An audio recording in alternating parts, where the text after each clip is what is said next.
Just like any other comprehension question, this one too has the instruction. The instruction is read the following passage carefully and then answer the questions that follow. So imagine going through the entire passage and then you go to the questions. And then you reach question 1, it says in paragraph 2,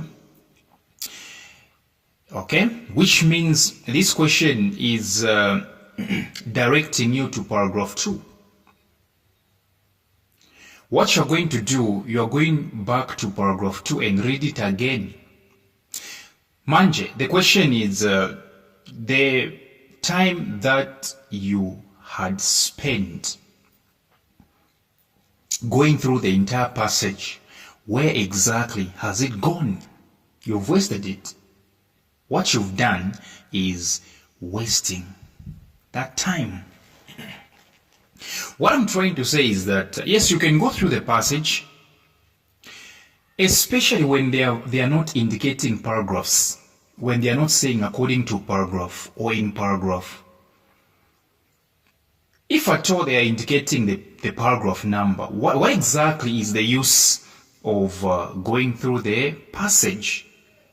What exactly is the use of going through the entire passage? Why not going directly to the question? Why not going directly to the questions? Because even after going through the entire passage, and then you reach the question segment, you'll be going back to the passage, okay, rereading the passage. So what exactly do you do? Don't go through the passage. That's what I'm saying. Don't go through the passage, especially if at all the paragraph numbers are indicated in the questions themselves. So let's go to question 1. That's what I'm saying. Let's go to question 1. Let's not go through the passage. All right, that is a sheer waste of time. Number 1, in paragraph 2, 9 member countries of the treaty are seeing enormous payoffs from Dash. So that time that you would have spent going through the entire passage, why not utilizing it in understanding the questions? Non-member countries of the treaty are seeing enormous payoffs from Dash. So according to this question, there are countries which are not members. They don't belong. That's what I'm saying in this question. Non-member countries, which means they are countries which do not belong to a certain organization. If somebody says you are not a member, it means you don't belong to this organization. Non-member or countries of the treaty, the word treaty means agreement, are seeing enormous payoffs from. So in short, to paraphrase this one, they're saying countries which are not members of a certain organization, of a certain treaty, of a certain agreement, are seeing a number of, because enormous means a number of payoffs from. Payoffs means benefits. So to paraphrase the question again, it simply means to say countries that don't belong to this agreement, this treaty that we are yet to discover, are seeing a number of benefits from what? So paragraph 2 will teach us. Paragraph 2 is going to teach us from where? Let's go to paragraph 2. It's saying, however, this remarkable treaty is now threatened by materialistic dreams. Remember, it's saying threatened. However, this remarkable treaty is now threatened by materialistic dreams, which means there are certain people or countries, we don't know, there are certain people or countries who are materialistic in their mind, okay, and they want to take advantage of the treaty, the agreement, which means they want to use the treaty dubiously, if you know what I'm talking about. Some non-member countries are foreseeing enormous payoffs from From fabulous resources that may be waiting to be discovered under Antarctica's frozen lid. Where are they seeing benefits? Where are they foreseeing payoffs? The sentence is saying from fabulous resources that may be waiting, which means they might not be there waiting. When somebody says I may be there, it simply means to say I will be there or not. So these non-member countries are foreseeing, which means they're expecting enormous payoffs. They're expecting benefits from fabulous resources that may be waiting, which means resources which might be there or not. So these non-member countries are simply foreseeing, they're simply expecting that there's some resources out there. There might be resources. They are also not sure. Okay, that's why the sentence is saying waiting to be discovered. That may be waiting to be discovered, which means they might not be there. They might not. These resources might not be there under Antarctica's frozen lid. So these non-member countries, if you check very well, they're simply foreseeing, they're simply expecting something. They're expecting to benefit from something they're not even sure of. Ladies and gentlemen, comprehension is about you using your brain. You get the point, right? So now let's go back to the question. The question was saying, non-member countries of the treaty are seeing enormous payoffs from where? And of course the answer is D. From the oil fields and mineral deposits. That may be, which means maybe they're not even there actually. Okay? Maybe they're not even there actually. Okay? That's how we answer comprehension. Oil fields and mineral deposits that may be discovered under, which means it's not 100% probable. It's not 100% surety that the oil fields are there. I'm not going to finish the questions. You should come for more substitutions. All right. Question number 2. According to paragraph 3, where do we go? We go to paragraph 3. That's where we go.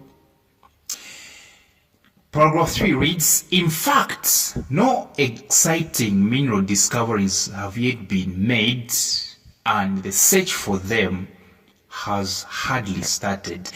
As a grade 12 pupil, you have to be very much interpreting. You have to be able to interpret sentences. In fact, no exciting mineral discoveries have yet been made, and the search for them has hardly started. What exactly does this mean? This simply means to say no tangible mineral discoveries, which means minerals, proper discoveries of minerals haven't been made yet.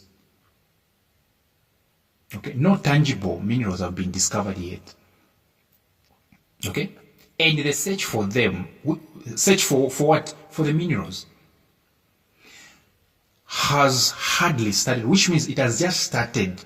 The search for the minerals, that haven't been discovered yet. The search has just begun. When somebody says hardly started, they mean has just begun. Okay? But pressure is mounting over the question of how potential resources under the ice will be exploited.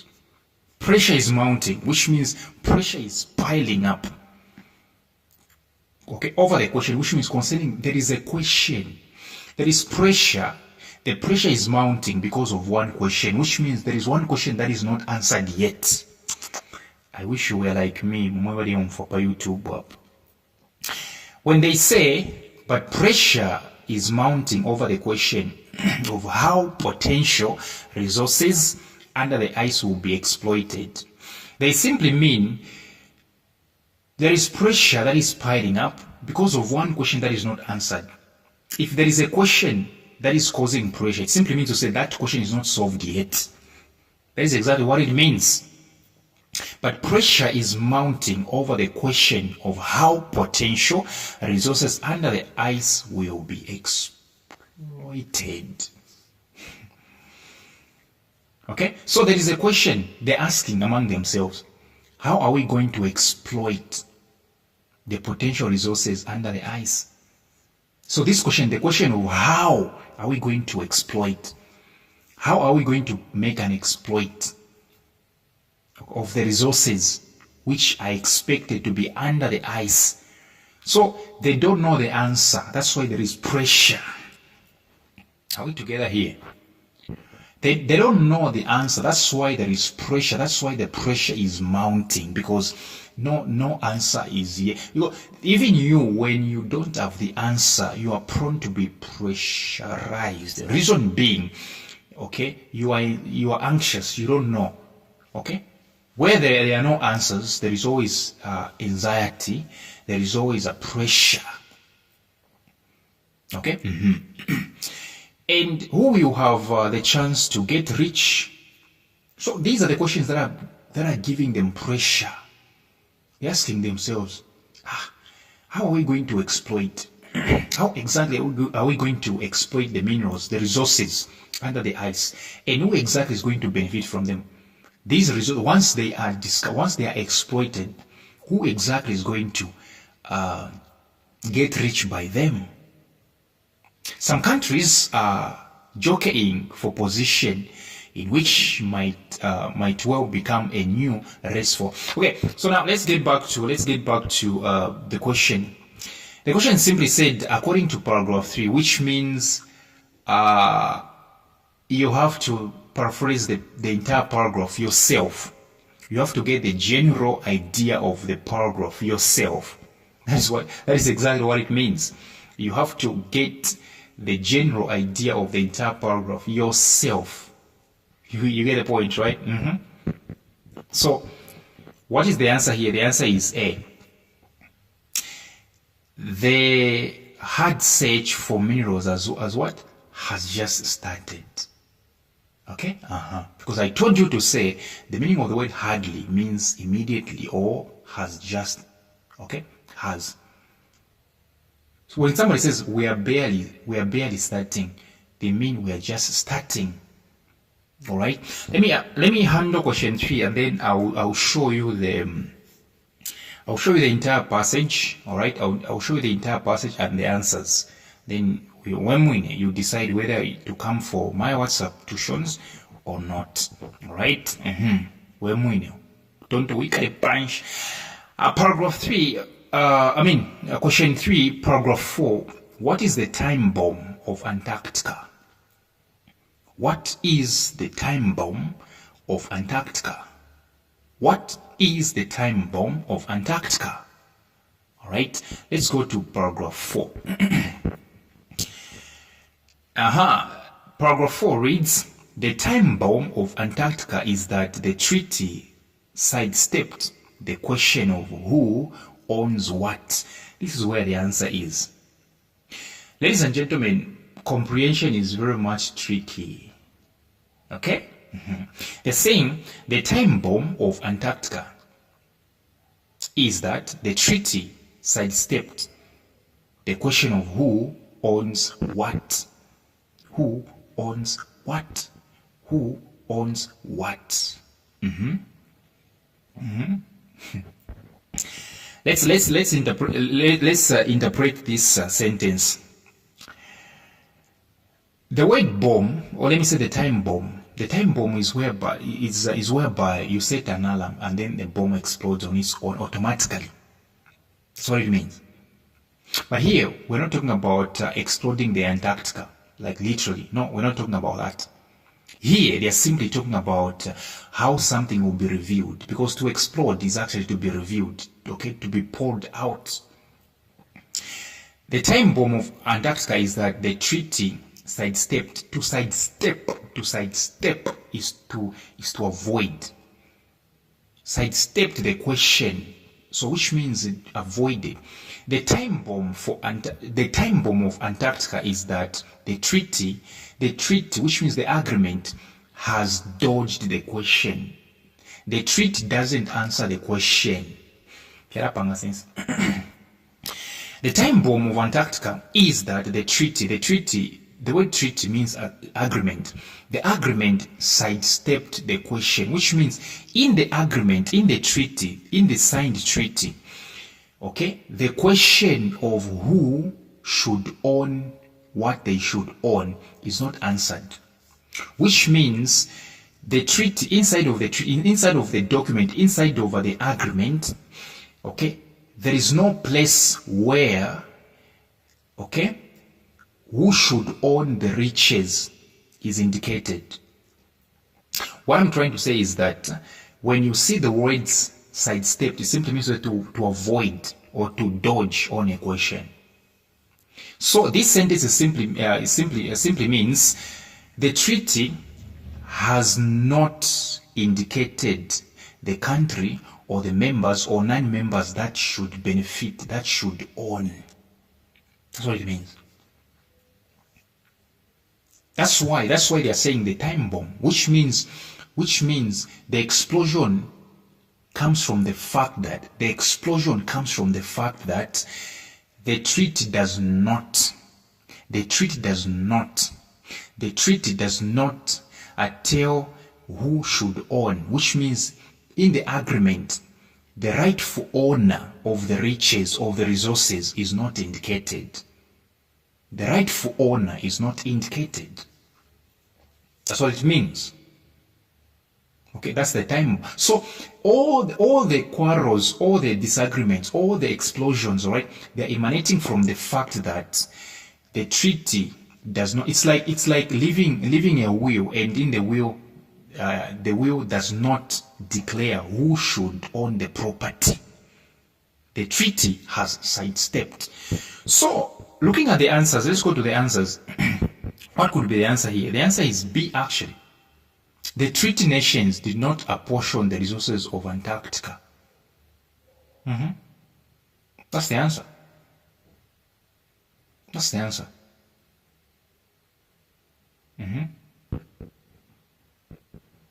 That's the answer.